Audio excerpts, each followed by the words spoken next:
நம்முடைய பத்திரிகை சகோதரி அவங்க மேடம் ஒரு கேள்வி கேட்டாங்க. குறிப்பாக தமிழக அரசு கேட்கக்கூடிய நிபந்தனைகள் கோரிக்கைகளுக்கு மத்திய அரசு செவிசாய்க்குதா அல்லது நீங்க ஒன்று கொடுக்குறீங்க இவங்களுக்கு ஒன்று வேணுமா? அமைச்சர் சொன்னது இப்போ உதாரணத்துக்கு பார்த்தீங்கன்னா இந்த பிஎம் மித்ரா பார்க் 7 பார்க் வந்து மத்திய அரசு கொடுத்துருக்காங்க. இது சேலஞ்ச் மாடல், அதாவது எல்லா மாநிலங்களும் போட்டி போட்டு ஒரு சேலஞ்ச் மாடலில் எல்லா மாநிலங்களும் சேலஞ்ச் பண்ணி தமிழ்நாட்டுக்கு உள்ள ஒன்று கிடைச்சிருக்கு. குறிப்பாக எங்கள் மாநிலத்துக்கு வந்து நீங்கள் டெக்ஸ்டைல் பார்க் கொடுத்தீங்கன்னா கரண்ட் இந்த ரேட்டில் கொடுப்போம், லேண்ட் இந்த ரேட்டில் கொடுப்போம். இத்தனைக்கும் விருதுநகர் யாருடைய தொகுதின்னு உங்களுக்கு தெரியும். விருதுநகரில் தான் நம்முடைய ஃபினான்ஸ் மினிஸ்டர்னுடைய தொகுதி கூட பக்கத்தில் வருது. இன்னைக்கு விருதுநகரில் இருக்கு. இன்னைக்கு உண்மையாலுமே விருதுநகரில் பார்க் வந்த பிறகு மாநில அரசு என்ன செஞ்சிருக்கிறாங்க? ஒரு சேலஞ்சு மாடலை மத்திய அரசு கூப்பிட்டு கொடுக்கல, மாநில அரசு வேண்டும் என்று விருதுநகருக்கு ஒரு பிஎம் மித்ரா பார்க்கை வாங்கிட்டு வந்தாங்க. அதன் பிறகு இன்னைக்கு தமிழ்நாடு இன்வெஸ்டர்ஸ் கான்ஃபரன்ஸ் நடந்துச்சு 2024 ஜனவரியில். மத்திய அரசு சம்பந்தப்பட்ட எந்த திட்டமாக இருந்தாலும் மாநில அரசு இன்வெஸ்டர் கான்ஃபரன்ஸ்க்கே கொண்டு வரதில்லை. உதாரணத்துக்கு கோயம்புத்தூர்ல டிஃபென்ஸ் இன்னோவேஷன் ஹப், அதை ப்ரொமோட் பண்ண மாட்டாங்க. விருதுநகர் பிஎம் மித்ரா பார்க் அதை ப்ரொமோட் பண்றது இல்லை. இவங்க வேற ஏதோ ப்ரொமோட் பண்ணிட்டு இருக்காங்க. ஸோ மத்திய அரசு கொடுத்தும் கூட மாநில அரசு அதை வந்து மாநில அரசு அதை ஏதோ மத்திய அரசுக்கு பேர் வந்துடும் அப்படிங்கிறத எடுத்தாங்கன்னா எப்படி? இப்போ பிஎல்ஐ ஸ்கீம்ல பார்த்தீங்கன்னா தமிழ்நாட்டில் ஒரு பக்கம் மென்பொருள் உற்பத்தி, குறிப்பா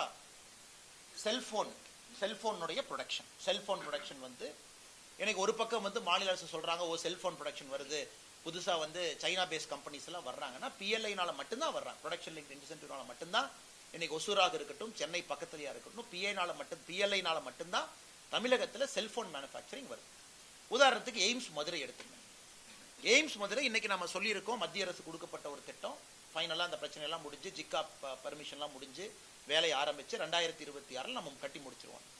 ஒரு மரத்தை கட்டுறதுக்கு மரத்தை வெட்டுறதுக்கு 8 மாசம் ஆயிருக்கு தமிழ்நாடு அரசு பர்மிஷன் கொடுக்குறாங்க. மதுரையில் இந்த புதுசா வந்திருக்கக்கூடிய அந்த டெண்டர் யார் எடுத்திருக்கிறாங்களோ 8 months அவங்க அப்ளை பண்ண தேதிக்கும் மரத்தை கட் பண்ண அவங்க கொடுத்த நாளுக்கும் 8 மாசம் ஆயிருக்கு. நம்ம இன்னைக்கு நம்முடைய முதலமைச்சர் பேசினது கூட போட்டிருக்கோம். ஆனால் எங்களுடைய கோரிக்கை மத்திய அரசு கொடுத்தும் கூட மாநில அரசு அக்கறையோடு அதை செயல்படுத்த வேண்டும் என்பதுதான் எங்களுடைய கோரிக்கை. அது மேடம் அவங்க சொன்னது போல பிஎம் மித்ரா ஸ்கீமா இருக்கட்டும், பிஎல்ஐ ஸ்கீமா இருக்கட்டும், மத்திய அரசு திட்டம்னாலே நிதின் கட்கரி அவங்க பார்லிமெண்ட்ல சொல்றாங்க தமிழ்நாட்டில் சென்னை பெங்களூர் எக்ஸ்பிரஸ் வே பாருங்க, பெங்களூர்ல இருந்து தமிழ்நாடு பார்டர் முடிஞ்சிருச்சு வேகமா. ஆனா தமிழ்நாடு பார்டருக்குள்ள வரவே மாட்டேது. காரணம் ஜல்லி இல்லை, அக்கறை இல்லை தமிழக அரசுக்கு. அது மத்திய அரசுடைய திட்டம், நாம் எதுக்கு ஜல்லி கொடுக்கணும்? 2 முறை நிதின் கட்கரி அவங்களே கம்ப்ளைண்ட் பண்றாங்க இவ்வளவு மத்திய அரசு கொடுத்தும் கூட அதை முழுமையாக பயன்படுத்துவதற்கு மாநில அரசு தயாரா இல்லை என்று. அதனால் சகோதரி கேட்ட கேள்வியில நியாயம் இருந்தாலும் கூட எங்களுடைய கோரிக்கை மாநில அரசு மத்திய அரசு கொடுக்கக்கூடிய திட்டத்தை 2ஆம் தர திட்டமா அதை கொடுத்தா மத்திய அரசு பேர் வாங்கிக்கும். நமக்கு எது வேண்டும்னா எப்படி இதெல்லாம் நம்ம கிரவுண்ட் லெவல் அதை கன்வெர்ட் பண்ண முடியும்? அதைத்தான் நம்முடைய அமைச்சர் அவர்கள் சொன்னாங்க. அமைச்சர் அவர்கள் கேபினெட் மந்திரியா இருக்கிறாங்க, அரசியல் அவங்க பேச விரும்பல.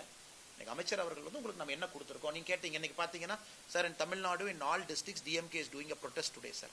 That central government did not give anything to Tamil Nadu, all districts. Today our honorable minister, cabinet minister இன்னைக்கு தெளிவா தமிழ்நாட்டுக்கு இங்க பாருங்க இதுல வந்திருக்கு, டெவல்யூஷன்ல பாருங்க இவ்வளவு வந்திருக்கு, கிராண்ட் இன் எய்ட்ல பாருங்க இவ்வளவு வந்திருக்கு. நாம கொடுத்துருக்கக்கூடியது ஒன்னொன்னும் ரயில்வேஸ்ல இந்த வருஷம் தமிழ்நாட்டுக்கு இவ்வளவு வந்திருக்கு. ஒன்னொன்னையும் பிரிச்சு சொல்றாங்க. அது மட்டும் இல்ல முக்கியமா சொல்றாங்க முதலமைச்சர் மாண்புமிகு முதலமைச்சர் ஸ்டாலின் ஐயா சொல்றாங்க தமிழ்நாடு பேரே இல்லை, அதனால நான் வந்து டிடி ஆயோக் கூட்டத்தை புறக்கணிக்கிறேன். அப்ப மாநில அரசு போட்டிருக்கக்கூடிய பட்ஜெட்ல தமிழ்நாட்டுல 38 மாவட்டங்கள் இருக்கு, அதுல 27 மாவட்டங்கள் பேரே இல்லை. அப்படி இருக்கும் பொழுது 27 மாவட்டத்துல எல்லாரும் ஒரு தலைவரும் போய் எங்க மாவட்டத்து பேர் நீங்க பட்ஜெட்ல சொல்ல, அதனால எங்க மாவட்டத்துக்குள்ள முதலமைச்சர் அவர்களை நீங்க வரக்கூடாதுன்னா எவ்வளவு நியாயம் இருக்கும்? நியாயமே இல்லை. அதனால் முதலமைச்சர் அவர்கள் தமிழகத்தினுடைய பெயர் எங்கே சொல்ல வேண்டுமோ சொல்லியிருக்கிறாங்க. நாம் ஆளுகின்ற மாநிலத்தினுடைய பெயரே குறிப்பில்லை. உதாரணத்துக்கு மத்திய பிரதேஷ் குறிப்பில்லை, மகாராஷ்டிரா குறிப்பில்லை, ஐயாவுடைய சொந்த ஊராக இருக்கக்கூடிய தெலங்கானா. அதனால எல்லாரும் கூட இங்க இருக்கிறோம். மாநிலத்துக்கு என்ன வருமோ அது கண்டிப்பா வந்திருக்கு. அதுக்கப்புறம் பினான்ஸ் செக்ரட்டரி இன்டர்வியூ கொடுக்குறாங்க. சோமநாதன் ஐயா தமிழகத்தை சார்ந்தவர், நம்ம ஊருக்காரர் ஐஏஎஸ் அதிகாரி. சோமநாதன் ஐயா சொல்றாங்க எங்களுக்கும் மாநிலத்தினுடைய பினான்ஸ் செக்ரட்டரிக்கு ஒரு அண்டர்ஸ்டாண்டிங் இருக்கு கான்ஸ்டிடியூஷன் படி. ஸோ டிவல்யூஷன் ஆஃப் பணம் என்ன போகணும் கரெக்டாக கொடுத்துட்றோம், பினான்ஸ் கமிஷன் என்ன சொல்லியிருக்காங்க கரெக்டாக பிரிச்சு கொடுத்துட்றோம், நாங்கள் கொடுத்துருக்கிற ப்ராமிஸை கொடுத்துட்றோம். இதுவரைக்கும் மாநிலத்தினுடைய எந்த நிதித்துறை செயலாளரும் பிரச்சனையே பண்ணல. நல்லா பாருங்க, பிரச்சனை பண்றது பொலிட்டிஷியன்ஸ். சோமநாதன் அவர்கள் 2 நாளைக்கு முன்னாடி கூட என்டிடிவிக்கு இன்டர்வியூ கொடுத்திருக்கிறாங்க. நாங்கள் மாநிலத்தில் இருக்கக்கூடிய நிதித்துறை செயலாளரும் நாங்களும் தொடர்ந்து இணக்கத்தில் இருக்கோம். எங்களுக்குள்ள அந்த டெவல்யூஷன்ல எந்த பிரச்சனையும் இல்லை. தமிழகத்திற்கு நியாயமா என்ன வந்து சேருமோ வந்து சேருது. தமிழகத்தில் இருக்கக்கூடிய நிதித்துறை செயலாளரோ அதுக்கே மகாராஷ்டிரா நிதித்துறை செயலாளரோ பிரச்சனை பண்ணல.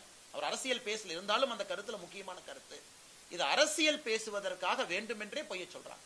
அதையும் நம்முடைய அமைச்சர் அவர்கள் கோடிட்டு காட்டினாங்க.